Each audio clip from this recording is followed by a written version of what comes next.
Hello, my fellow Scorpios. Happy birthday.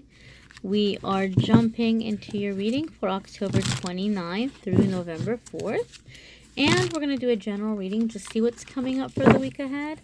And one card for love. I will be doing a Scorpio love reading for water signs in a couple of days. So make sure to subscribe and hit notification if you haven't already. And you'll get a notice when the love videos are up. But this one's going to be just general, all areas of your life.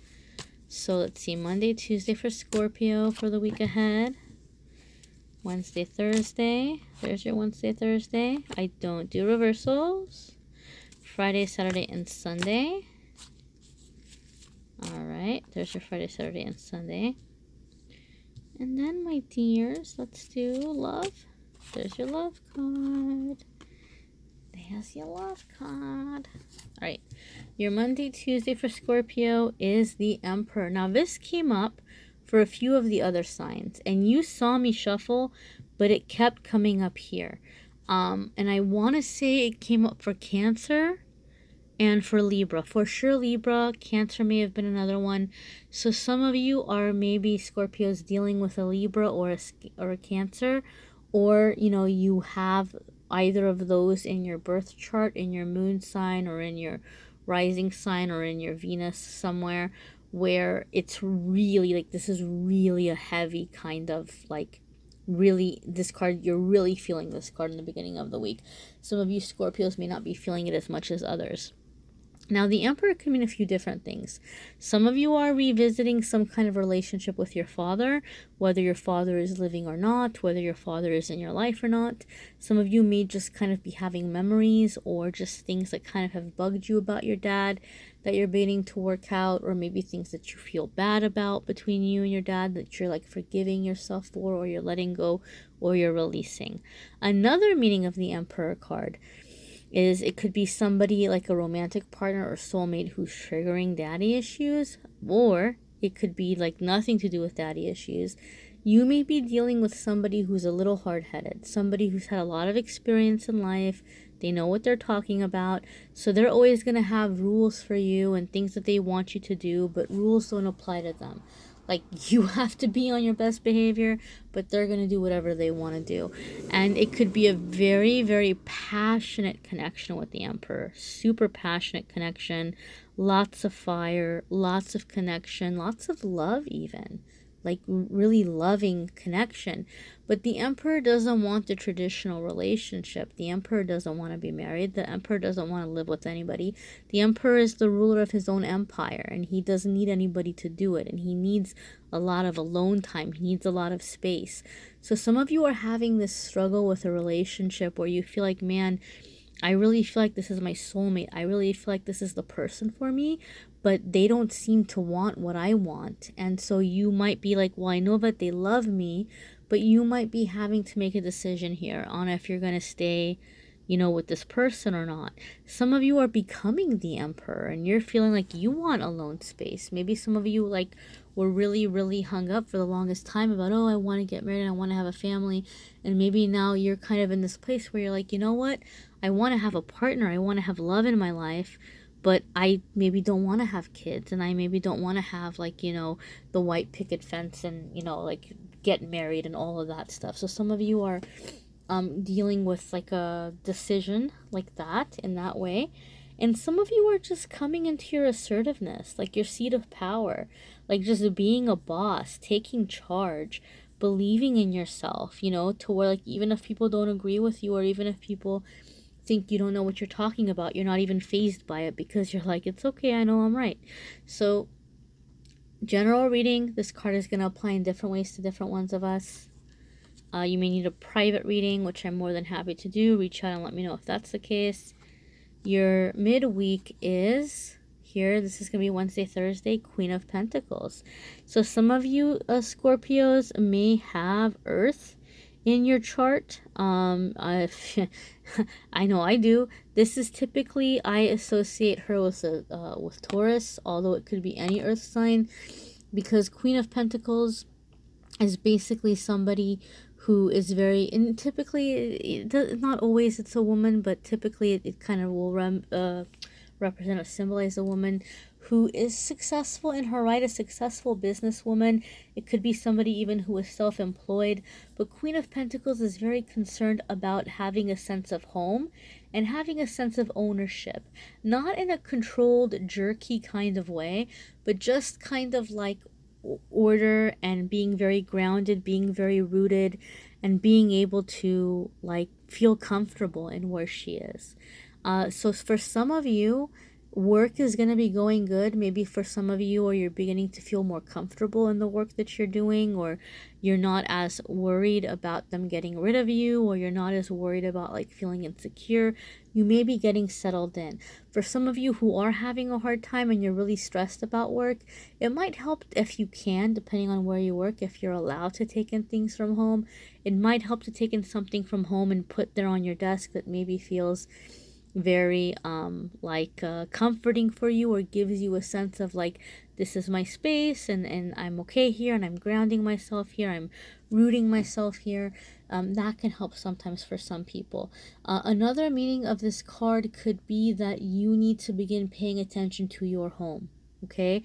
Especially those of you who are feeling very spread thin, okay? And especially if one of you or some of you are dealing with this dude here, maybe you're living with this person. You know, maybe this person has committed to you, or maybe this person is a family member, but they have that really difficult personality where they need a lot of alone time or a lot of space, and they may be bossy, you know, but it's because they love you and they think that they know what's best. And so some of you might be dealing with someone that you're living with or married to, or a family member who feels a little bit of suffocating because of that. You need to create a space in your home where you are feeling like you have a sanctuary, okay? So if you have a bedroom that you don't share with anybody else, or if you have, you don't, maybe you do share your bedroom with somebody and you can't do that, maybe a part of the bedroom that you can kind of claim for yourself, or a part of the home, you know, it could be anywhere. It could be a corner in the living room, it could be a corner in the kitchen. Maybe you live in a little tiny studio and you don't have a bunch of different rooms.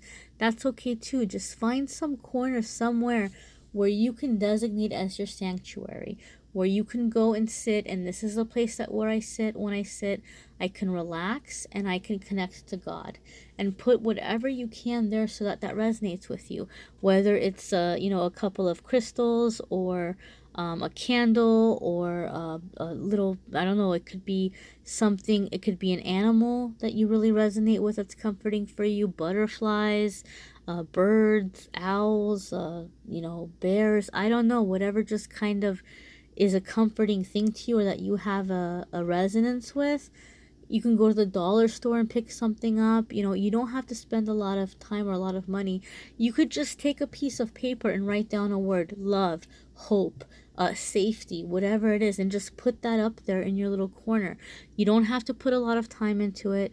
You don't have to put a lot of money into it, but you need to begin organizing your space, or somewhere where you can claim as your space, as a comfortable place for you that you enjoy being, okay? That's going to be very important for you, so that you're not feeling stepped all over, and so that you're doing well at work, and you're doing well in your career, and you are rested, and you are confident. Your Friday, Saturday, and Sunday is the Justice card. Another major arcana. Major arcana here. Major arcana here. Very powerful card here. Court card here. So sanctuary. Scorpio. I don't think there's a zodiac sign called sanctuary. Scorpio. Look at this. It's kind of like the like the butting of heads here.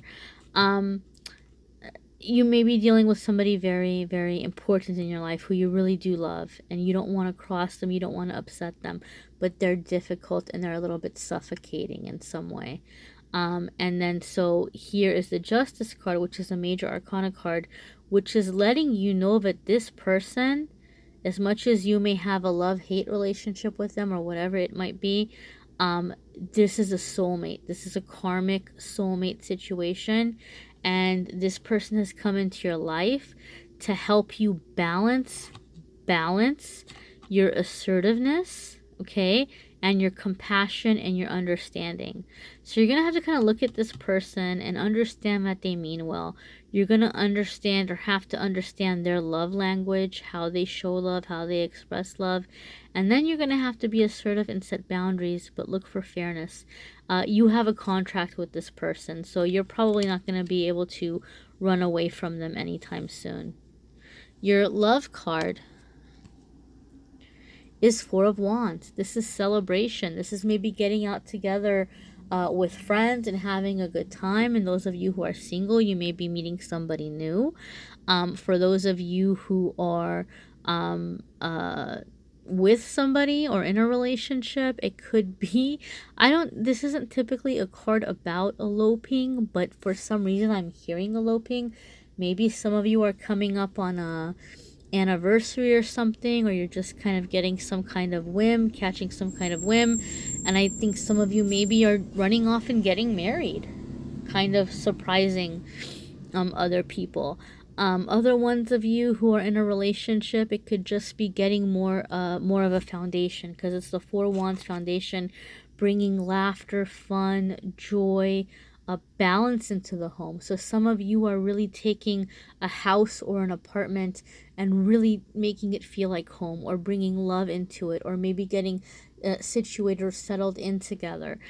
So different ways that this can apply. Again, it's a general reading. You may need a private reading. Email me at AmethystAngelLight@gmail.com to set up a private reading, or message me on Facebook or Instagram and let me know. I would love to read for you. If you can't afford a private reading, please don't be sad. I do a free card every single day and a free pick a card every single day on the social media. So if you haven't already liked my Facebook page or followed me on Instagram, do that and you'll get more free cards. Thank you so much, Scorpio, my fellow Scorpios, for letting me be part of your journey. Please subscribe and hit notification if you haven't already. And comment and let me know what other kinds of readings videos you would like to see. I want to start making more videos for you guys, so do let me know, okay? Thank you, my dears. Till next week.